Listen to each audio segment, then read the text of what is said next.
I'm Lisa Shea, and I'm here with four brilliant horror authors. And today we're going to talk about characters in horror stories. So we'll start with each person introducing themselves, and then we'll go on to the actual discussion. So we'll start with Curtis. My name is Curtis M. Lawson. I'm a horror writer from Salem, Massachusetts, and I've done several novels, and I have two short story collections, as well as some short fiction. Yes, that's mine. It's a bad world. As well as several pieces published in magazines and anthologies. And before I did prose, I wrote comics rather unsuccessfully, but for about 10 years. Excellent. Andrew. Hi, my name is Andrew Boylan. I am a horror writer. I write screenplays, and I've written a novel and one forthcoming, and some unpublished short stories. That's my passion, but I don't send them out very often. All right. Jason. Oh, I feel bad, Trish. All the gentlemen went first. Oh, sorry. I'm just going in order. My name is Curtis M. Lawson, and Jason Parent. I wish I wrote as well as Curtis M. Lawson, but I write thrillers, horror, sci-fi novels, novellas, short stories, and whatever else I feel like writing. So that's about it. And Trisha. Hello, I'm Trisha J. Wooldridge. I write child-friendly stuff under TJ Wooldridge. I have three spooky children's novels out. I also am in the Don't Turn Out the Lights tribute to Alvin J. Schwartz's Scary Stories to Tell in the Dark, which just came out September 1st. My copy hasn't arrived yet, or else I'd be like, and I'm also a freelance editor, and I'm currently editing the New England Horror Writers' most recent anthology, Wicked Women, which is coming out this October. So that's me, and I have a lot of short stories, poetry, and other stuff out in the world in various places. Great. So we'll let you go first with the character part. What are your thoughts on horror characters? Horror characters need to be as real as any other genre's characters. Part of what horror is it's an exploration. It's a safe way for us to explore our fears. And if we can't relate to the characters, whether they're human characters or even monster characters, then it doesn't give us that full realm of emotions. So making sure your characters, even the ones that are monsters or the villains of the story, are real people with real motivations, their own goals, and their own purposes is just, to me, like a universal thing for all writing, including horror. Do you think it's a little extra tricky to write horror when you're delving into topics that you might not delve as deeply in another genre?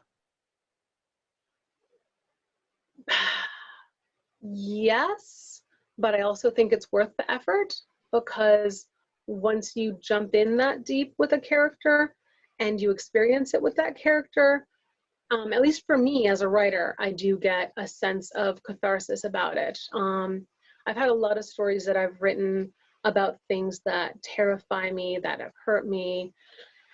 And when I'm done with them, before I go into edits, I usually need like several days of not doing any writing to deal with that. And some stories actually takes me years to go back into because I have such an emotional attachment. But when I'm done with it, I feel so much better for having gone to that darkest point and then come back out, and hopefully being able to provide that to readers who need to be able to deal with either trauma or fear or anything like that.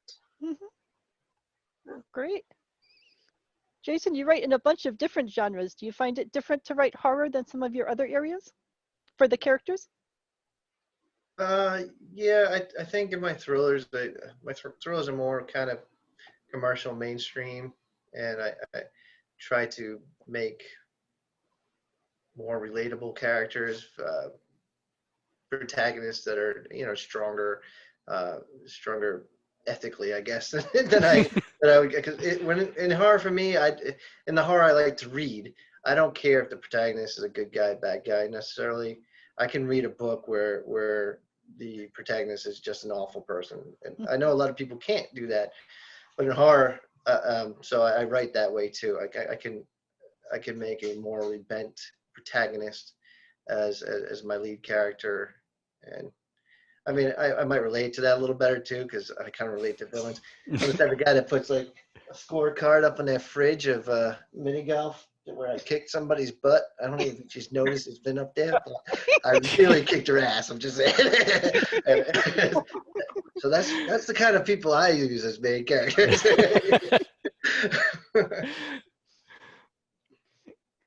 How about you, Andrew? What type of horror characters do you like? Yeah, so that's interesting. I had another thought in mind, and then something came up. In thinking about it, in one of my films, At Your Own Risk, I wrote it's set with two characters, the whole story.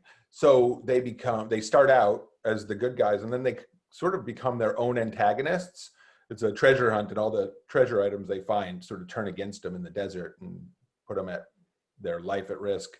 And so they get pitted against each other, and they both have their villainous sides sort of come out and I find it interesting thinking about what Trisha was saying about how you have to really find that naturalism in your character so that once the horror comes out, you're so related to that character, you feel the otherworldly sense, and can embrace it. And so when I think about horror characters in those kind of structures, I was thinking about the duality of all of our natures, our good and our bad, and how they're always at war sort of inside of us. And then we externalize that in the fiction through the scenes and through the metaphors that we create, I guess.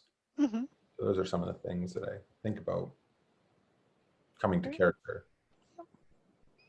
And then we have Curtis, creator of mass numbers of horrible people doing horrible things to each other. So how did you develop them?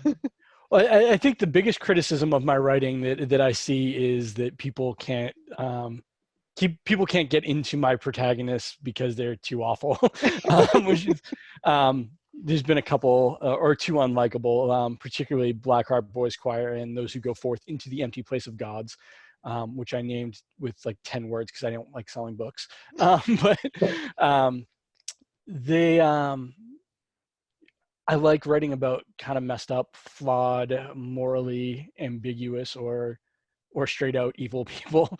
And more than that, I like writing about big characters. And I don't really write much with like everyman protagonists. Even if like in Those Who Go Forth into the Empty Place of Gods, the main character is this he's this underachiever, and his whole life goal is to be on this quiz show. And he's an everyman in some sense, but he's also like this underachieving genius who so he's really brilliant, and he has all these, he doesn't fit in, so he's I guess emotionally and intellectually still kind of further away from that everyman trope. He's just not particularly likable. And then with something like It's a Bad World, I have a Rhodesian mercenary and a lunatic nun and an inept occultist and all this stuff. But is what Trisha was saying, even when I'm writing these kind of over the top characters, or these very like morally ambiguous characters, or just big personalities, I like to ground them in some sense of believability, at least emotionally. So setting up realistic, or as far as you can get to realistic in the type of fiction I write, realistic motivations for how they are the way they are. And I like to investigate questions with my fiction and with my characters, particularly like existential and moralistic, is that correct? I don't know. Questions. So in It's a Bad World, you have all these various shades of bad guy. You have a killer for hire, you have these serial killers, you have, like I said, this maniac nun. but they all have different lines that they'll cross of how bad they'll get or what they'll do. And I wanted to examine how people set up their kind of hierarchy of evils or hierarchies of sin, because it's different from person to person. One person might see, murder as the ultimate, that's the ultimate worst thing you can do. And another person might have a different kind of moral hierarchy. So I like to use characters to investigate questions like that. And in Blackheart Boys Choir, the main character is used to investigate ideas of there's this, I'm drawing a blank on the word. It's a French word and I can't remember it now. But anyways, there's this enemy, that's it. And essentially it means not having any structure given to you, like being raised without any sort of moral structure.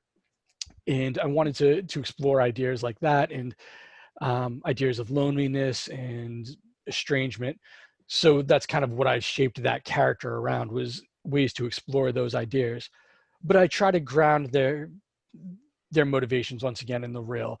So in Blackheart Boys Choir, the main character, he's lost his father, and his mother's kind of, locked herself up in her bedroom and is always, drunk or on drugs, and no one at school gets him, and blah, blah, blah. Or even in Bad World, the Rhodesian, who's this, he's this killer for hire. He's an international mercenary, and he's this this racist guy. He calls himself the Rhodesian because he grew up in Rhodesia before it became Zimbabwe, and he still kind of relates to that.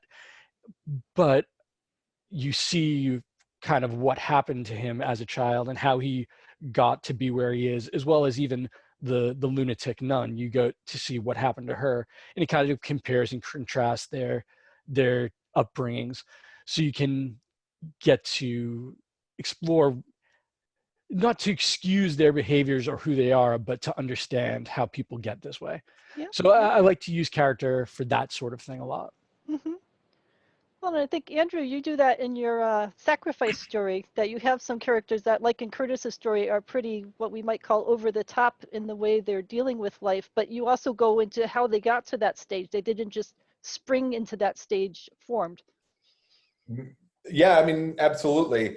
I definitely tend, I noticed it even with this new one that I've been working on, that I tend to give a lot of backstory to characters. Mm-hmm. And I think in particular in that book, I delved into a lot of really, it was my love letter to New Mexico, which is where I lived for like 15 years and really enjoyed. So I took a lot of the stories and things that I'd heard during my time there, between the riots that happened at the prison, that's actually like the basis of the riot in Natural Born Killers, and some other, and the sheriff's, like some things with Los Alamos Labs and finding secrets from the, Area 51 and things like that, just allowed those to sort of infiltrate and be the demarcators, I guess, of where their story came from, that led them to this place and this investigation into these ritual killings that were taking place in the mountains.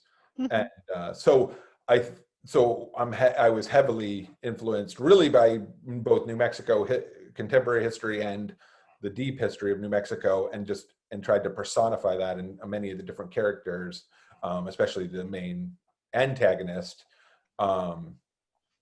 Armijo, and her background and what led her to want to start the cult, or keep the cult going. Really, it had been going for 200 years, but really rebirth it in contemporary New Mexico. So I took,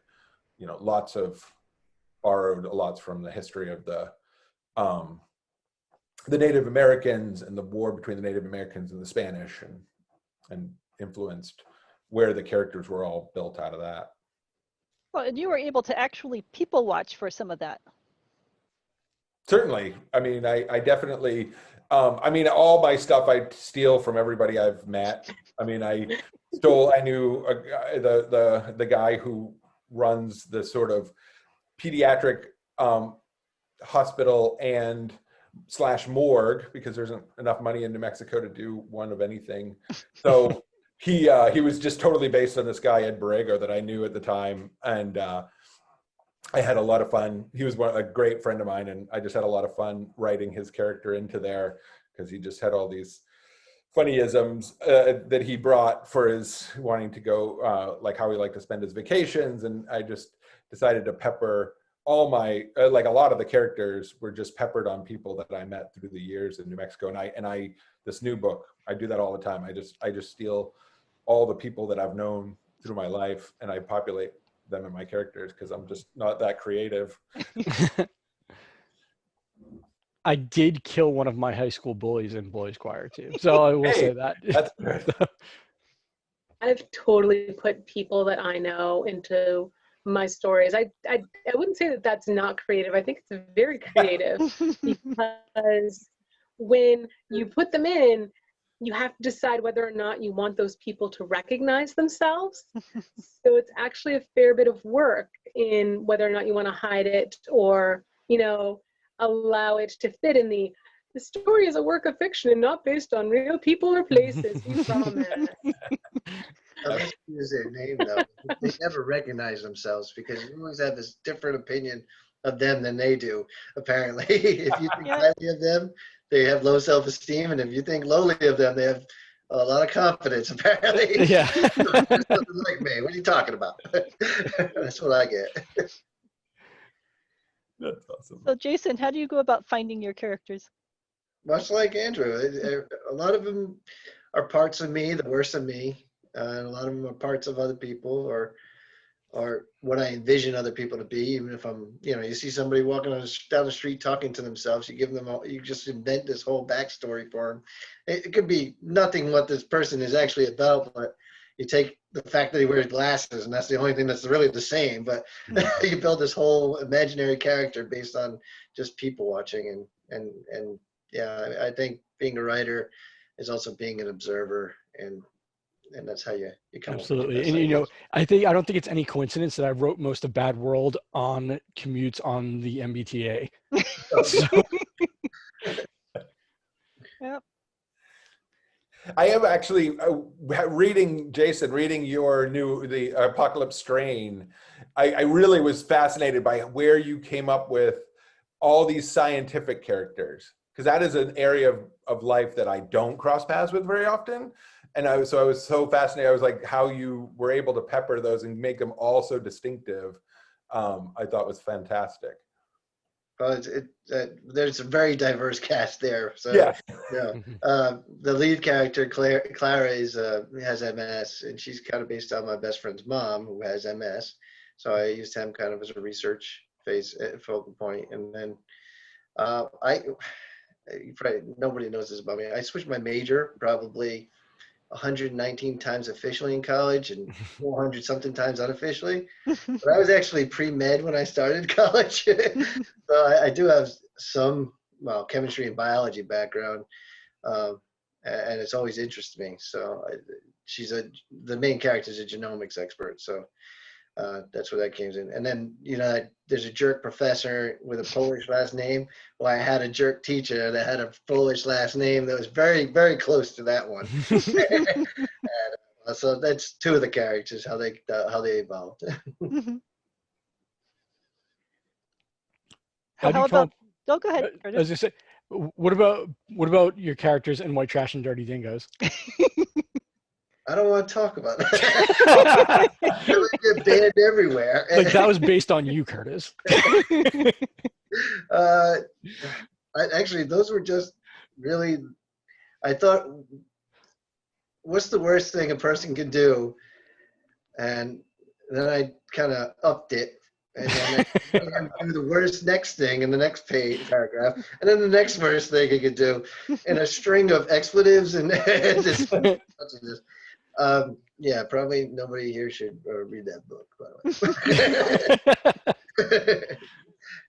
Curtis had the misfortune of doing so, but I appreciate it, Curtis. Oh man, I loved it. And Jason, did you go to summer camp? No. No? It's funny you say that because I don't know how personal I want to get, but yeah, there are some books and scenes in my thrillers that are taken out of experiences that happen to people I know at camp. Oh, well. And then they're not good scenes, and nobody would want me to expose their personal story. So I'll keep that to myself. Well, but that means it's good to have friends who trust you enough to tell you those kinds of stories, because then you can use them as fodder, manipulated a bit, so they're not quite as recognizable anymore. But that way, even if you haven't experienced something yourself, you're still able to write about those sorts of things. Yeah, but it's easier to describe if you just do exactly what they tell you. You already painted the picture for me. Why do I got to recreate it? I think I read something once where Chuck Palahniuk was saying that people became reluctant to tell him anything about their lives because he would steal it and put it into his books. Well, they should be honored. I think it depends on what they take. Right, You know, You guys, when you're having like a normal conversation with somebody and you hear a phrase that you like, do you jot it down and save it for a character? Oh, absolutely. Oh, yes. Oh, yes. So Trisha, you write more realistic in general compared with Rhodesian mercenaries kinds of characters. So do you find that it's easier to steal other people's lives and inject them into your stories? Do you take the things that your friends tell you and add them into the stories you're writing? I missed who that was addressed to. Is that for anyone? Yep, or? no, that's For for you. you. That's for you, Trisha. Oh, okay. Sorry, I plugged in my headphones because I was getting a repeat on my thing, and now of course it's like still skipping. Sorry. I think I do a mix. So, I mean, every person I meet ends up like there's something about them, and I suppose this includes all of you all. I love you. But there's like things that'll still get like filed away in my head, and it may not be like enough of a like that would, oh, I could definitely tell that's me, but it could be a quirk of someone or how someone said something or anything like that, and that would work its way into a character. Other characters are like conglomerations of people, where I've done like when my story that's in Wicked Weird that came out last year had a lot from when I was working in the corporate world, and I mixed a bunch of my really annoying bosses all together in one character. And then I had a couple of different cube mates, like some good ones and some bad ones. And those got like the things that I remembered, because that was from almost 20 years ago. So what I remember is what came forward, but in my head, I definitely picture those particular people. And then for my story in Twisted Book of Shadows, At Least the Chickens Are All Right, there are definite, like, taken almost exactly from the barn, people who I absolutely adore and love, but I do terrible things. But they're real because I care about them, and I wanted that. It's one of those things, and I don't know if you guys do this too, but sometimes the things that you love the most or the people you care the most, one of the fears that I think most people have is something terrible happening to the people you care about. So when I'm exploring something, for people that awful things happen to, sometimes they will be very closely based on people I love or pets I love. Like, I adore my barn and all the people there and the horses and the chickens, but I wanted to go to that place of, well, what happens when something that I treasure, hits an apocalypse level of horrible? So in that case, there is a lot of that I draw from real people and conversations that get worked into the story. But other times it's such a conglomeration, or the character is their own person. So all of the above, I guess, to the original question of whether I take from characters or if I make them up on the fly. Okay, fair enough. So that leads into an open question. Do you guys have trouble killing your characters off? No. Oh. Or do you have, how do you feel about it? Is it delightful or is it just something that has to be done? So when I was writing Boys Choir, there was one character who, like, his purpose was to die. Like, he was created to die, and I had waited like the whole time writing this book, and it took me the better part of a year to write that book. And when I finally got to the point where I was going to kill this guy, because I had it planned all along, I was like, finally, I get to do these terrible things and murder the only good person in this story. I kind of, I don't know, I enjoy it, but at the same point, sometimes I know I start thinking from a practicality standpoint, and I'm like, man, am I gonna at some point just piss off all my readers until they stop reading me? Like, am I gonna George R.R. Martin this? Where, but no, for real, I if it serves the story, I have no problem with it. Whatever serves the story best. Yeah, I've done 2 survival horrors, and my favorite thing to do is when I'm reading them is try to guess who's going to survive. And I usually guess it. I want to see people guess mine correctly. You'll probably guess one if there's 2 survivors, but you're not going to guess the other one. Like the guy that did absolutely nothing through the whole book, he might live. So.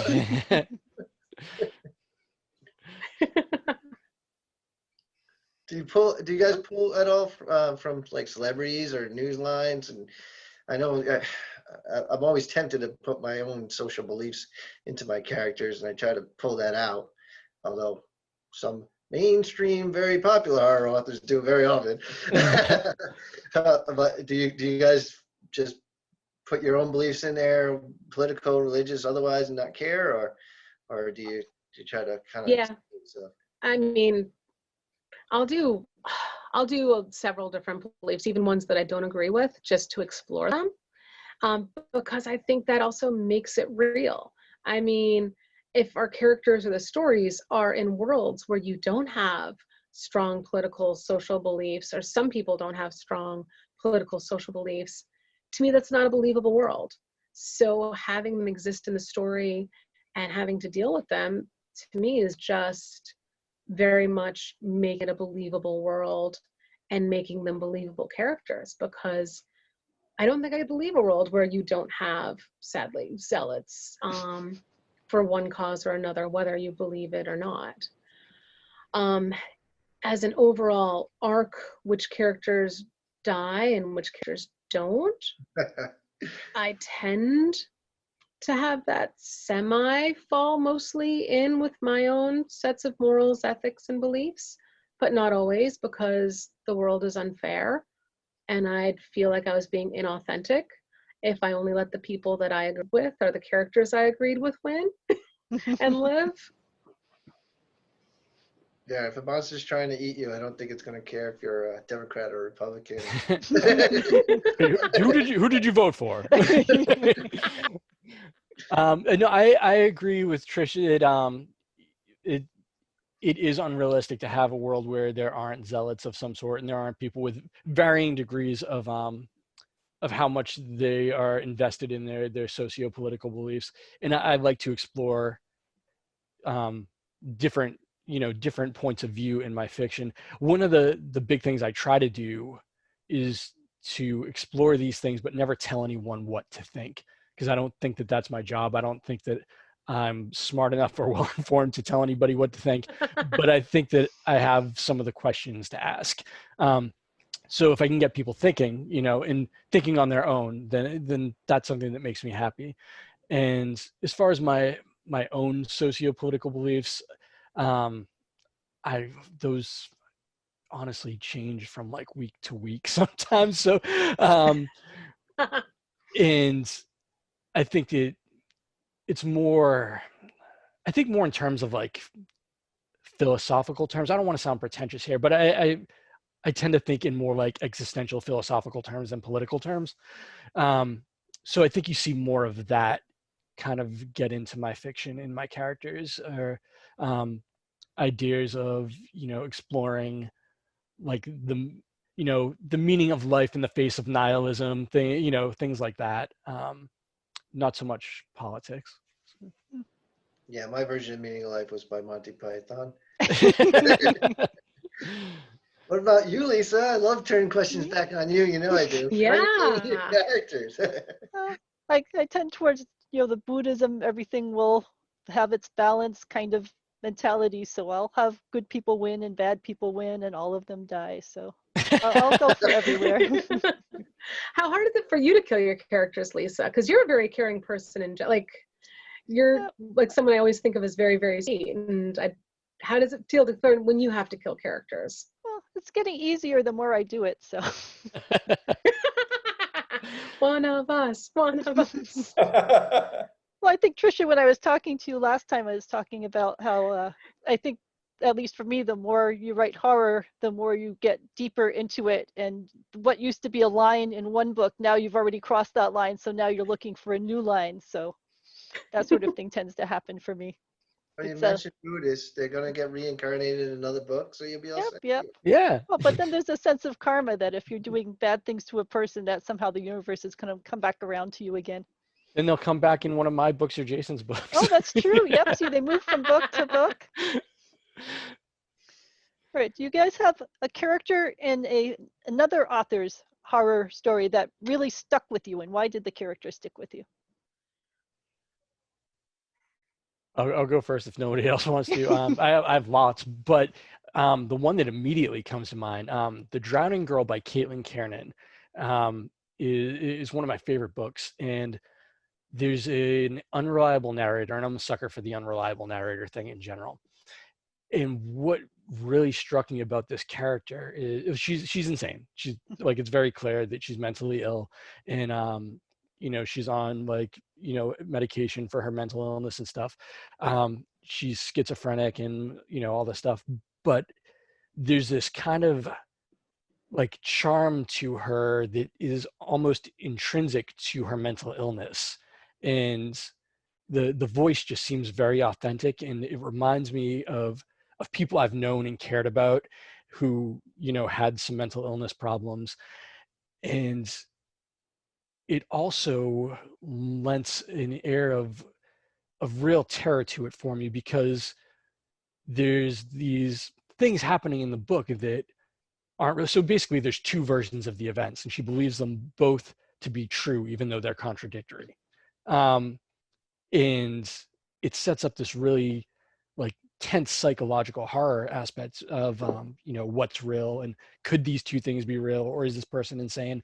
And you're feeling for this person, worried about them. And I just thought the characterization was done really brilliantly, not just getting you invested in the character, but how the character fit into the narrative itself and enhance the narrative. One of the characters that stuck with me the most is, and this is a book not for the faint-hearted. It's The Girl Next Door by Jack Ketchum.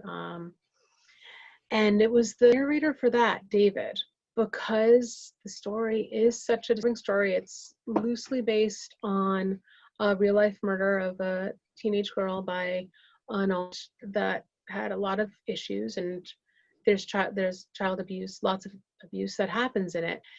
And the voice of the character at 12, I believe he was 12 in the story, but right in there, because he's got adults who are basically telling him this is what we're doing and this is okay, how you watch that character rationalize these things that he feels is wrong, but also there's that almost very animal-based like enjoyment to it. It's a very, very disturbing but very believable characterization. And again, this is not a story you read until you're prepared for it. But yeah, that was one of the characters that just stuck with me for a really long time. Still does. When I have to think of like a character that really got me to push my bounds as a writer and see what it really meant to push the boundaries of what you're comfortable with writing and exploring, and how much a book can push you to your boundaries of what's uncomfortable and asking you to look at something you wouldn't want to look at otherwise.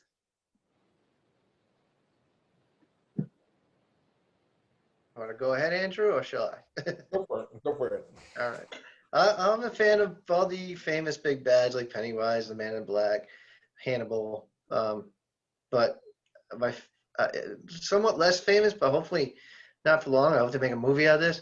Carl Ruger from the Pine Deep trilogy by Jonathan Mayberry. Best villain I've ever. I try to make all my villains live up to that standard. He's pretty much just a bad guy all around, kind of a Nazi. I mean, I don't think it's a stretch that Ruger sounds a lot like a Luger, but he's just an awful, awful, vile human being. And there's a bigger bad in that book, and this guy outstages him big time. He's just a manipulative son of a bitch. And I don't think you could. I know people like to pick characters with some good traits and some bad traits. I don't think you can find even a hint of goodness in this guy. If anybody hasn't read that trilogy, it's one of my favorites. I would recommend it. Now, is there a charm to him, or is he a charming kind of evil, or is he just? Well, no, because you would hate yourself for liking him. That doesn't mean that I want to like him. Well, yeah, because he does it with style. Yeah, he does it with like panache. So he's like he makes an art out of brutality. So that's what I like about him. You're up, Andrew.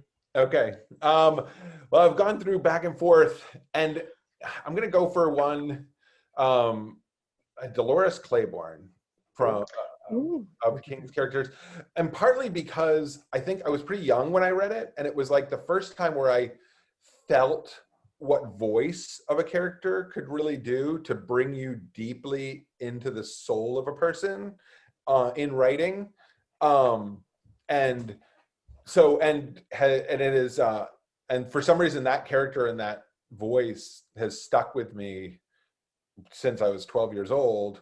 When I think about like the intimacy of writing, like to really live inside of a person's head and live inside of their horrors, as they go through their life and try to unravel, the things that have marked them. So that would be mine. I think a number of you touched on topics of abuse and mental illness. Do you think that the way horror stories approach people with these challenges has changed over the decades? Absolutely. I mean, I guess it depends on the writer, but if you take something like Psycho, Psycho is one of my favorite books for a number of reasons that wouldn't be apparent, that differ from the movie, I guess.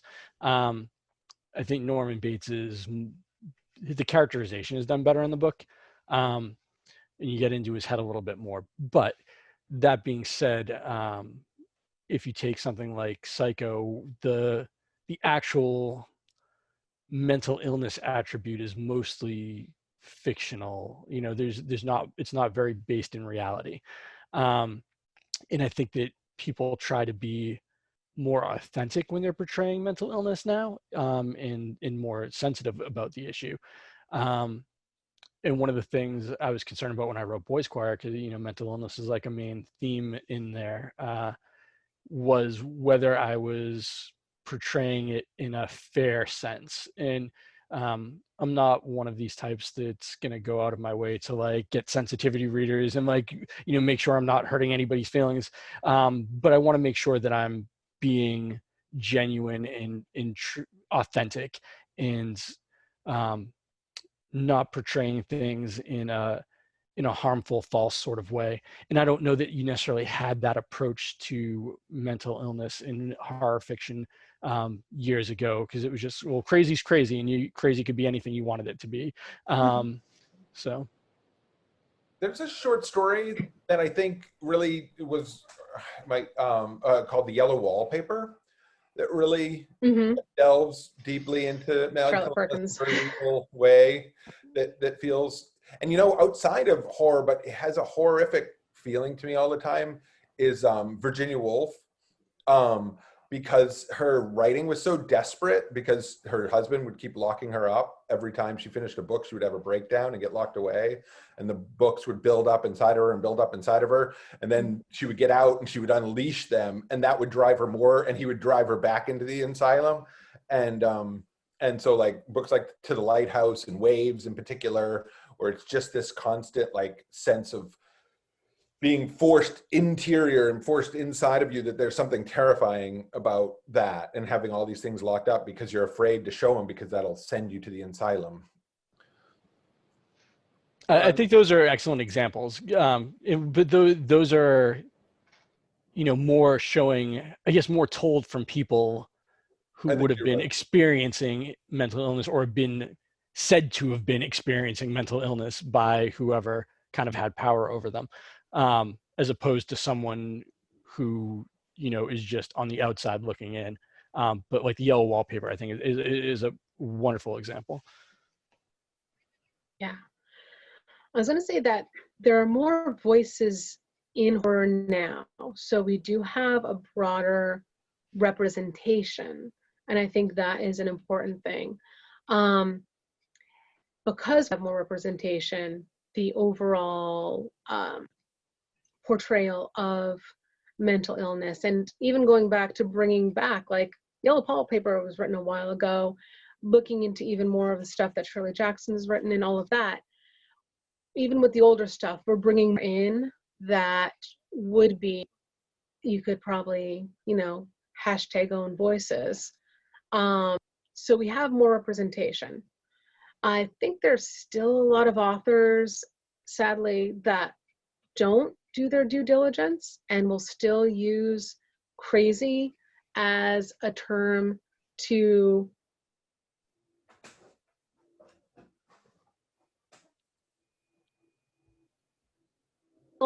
there's still a fair amount of ways to go, a fair amount of distance to go.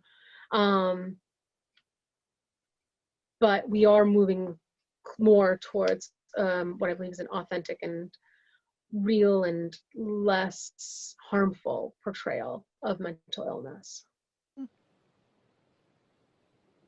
Jason, any thoughts? I have thoughts, yes. Okay, that's good. Just checking. Occasionally, anyway. I think mental illness is a theme that pretty much runs through all of my novels, at least to some degree. So I think it's pretty authentic. I'll just leave it at that. I've been around it a lot, so. All right, and then a gentler topic. Do you guys prefer first person or third person in horror, or something else? Depends for Depends. me. Go ahead. I was gonna say, it depends on the story. Different stories are best told in different point of views. Some stories you really need to have that first person point of view to really get the impact, because the story is about that character's emotional growth and that particular character's relationship to what horror is.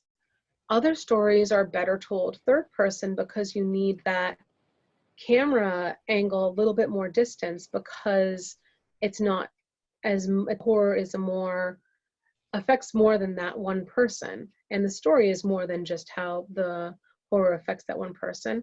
And some stories really need an omniscient camera angle voice, because horror is such a global, the story of the horror is a global thing, that you need to have that back away camera moment to capture everything from what's happening to the main characters, what's going on in the background. So it really depends on what the story is. All right. Yeah, I agree 100%. Because some stories, if it's really one person's story and it's a very personal, emotional kind of thing, first person lends a sort of intimacy that you can't get elsewhere.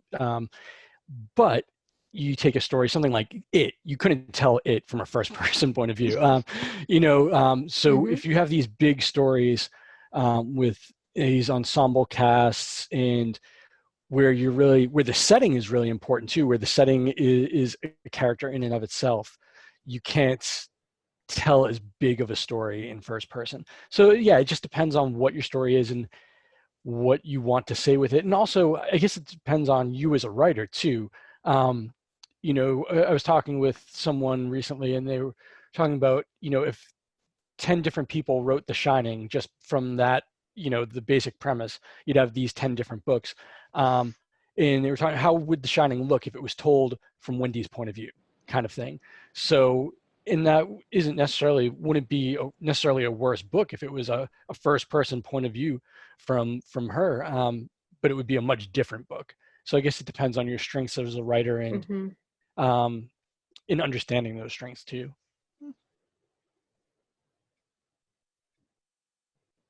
Jason? I was letting Andrew go. Oh, sorry, Andrew?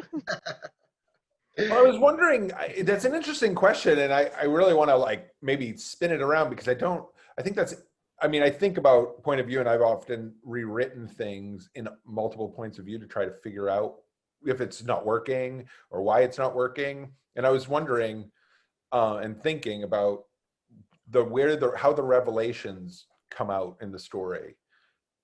It has such a big part of where the point of view has to come from.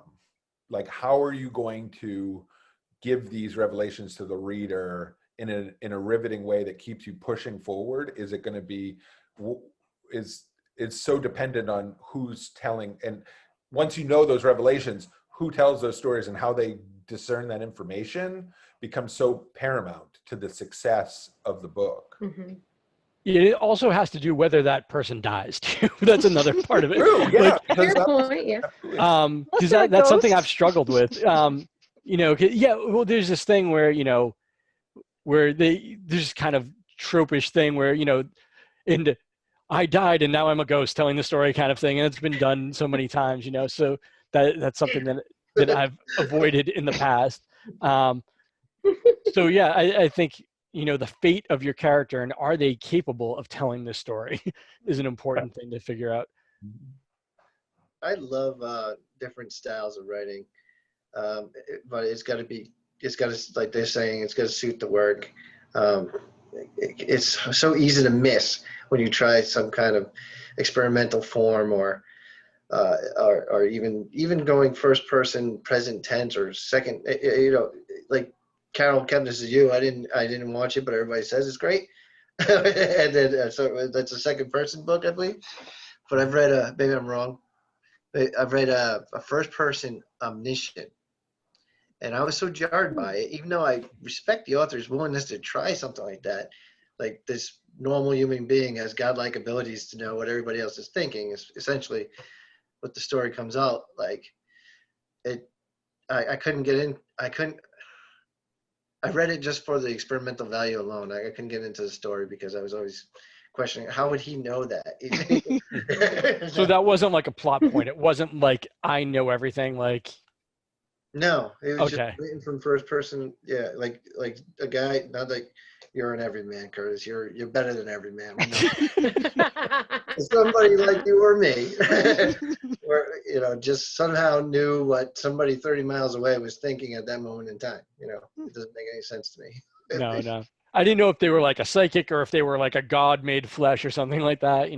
No, just a guy. Yeah. I mean, that would be really interesting if the character was something like that and did an omniscient first person. But yeah, it would have to absolutely be intrinsic to both the character and the story. Yeah. To really pull that off. Maybe you had Cthulhu as the main character or something. Yep. The tentacles.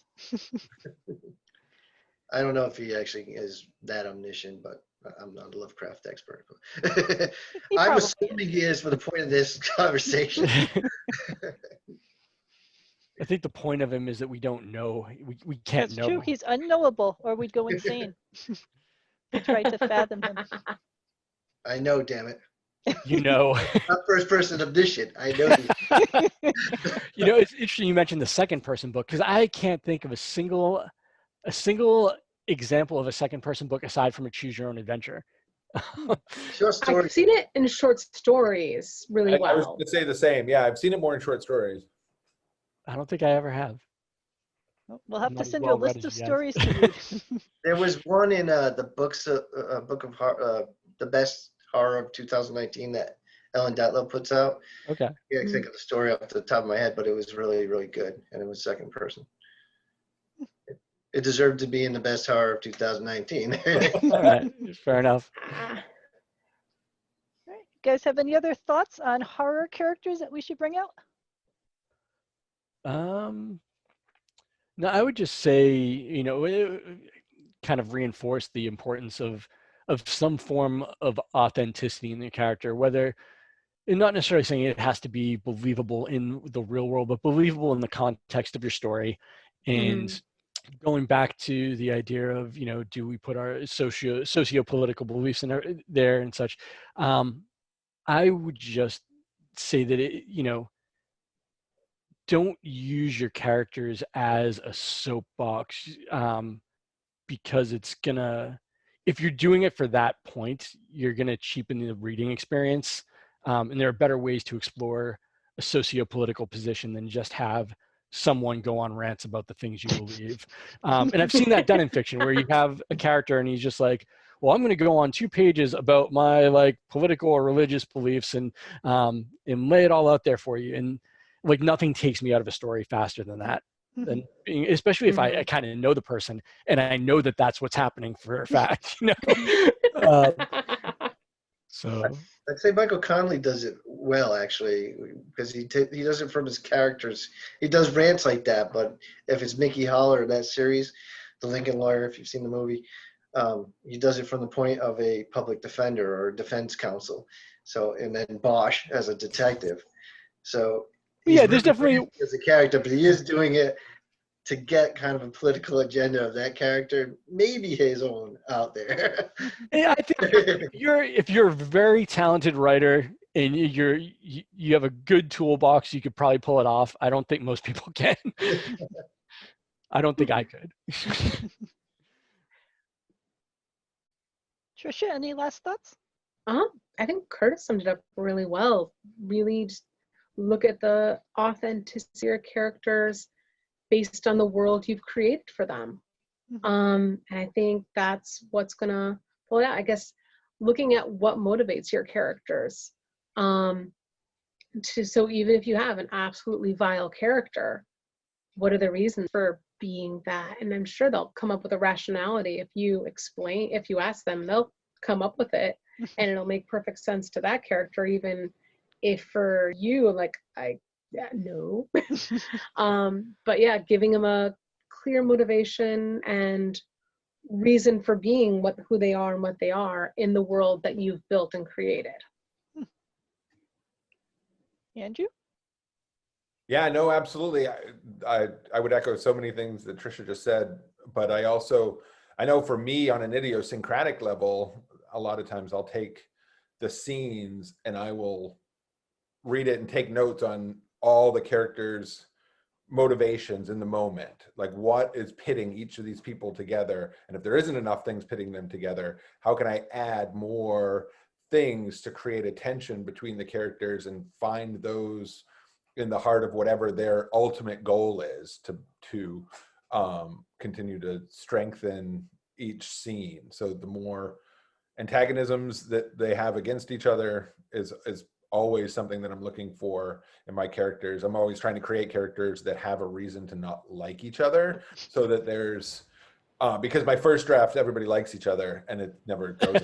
And so I'm like, okay, how can I find out what do these people really like and why would they not like each other? And Jason, any other thoughts? I think Andrew just gave me an idea to write a story with absolutely no conflict in it. Well, I can send you some. That could be the tension. You're just waiting for the conflict. Never, And then the end happens. Those are my parting words right there. That's wisdom. I You're would- very wise. The only other thing I'd add is, know your characters better than you need to, because, it's the same thing with anything else in the story. You want to know how everything in that world works, in the ins and outs of it, even if it doesn't get included in the story, just so that it makes sense. Because there are things you might not even think about. And if you don't know the answers, you're going to mess up, or, somebody's going to catch it. Mhm. So, know things about your characters that aren't necessarily going to make it onto the page. Mhm. That's it. Sounds good. Yeah. All right. Well, thank you guys for chatting about characters, and I'll put all the links to your websites in the description so everyone can find your books and your stories. Thank you. Thank you. Have a great week. You too. Thanks for having us. Good to see everybody. Yeah. Good to see you as well. Everyone, Bye. thank you.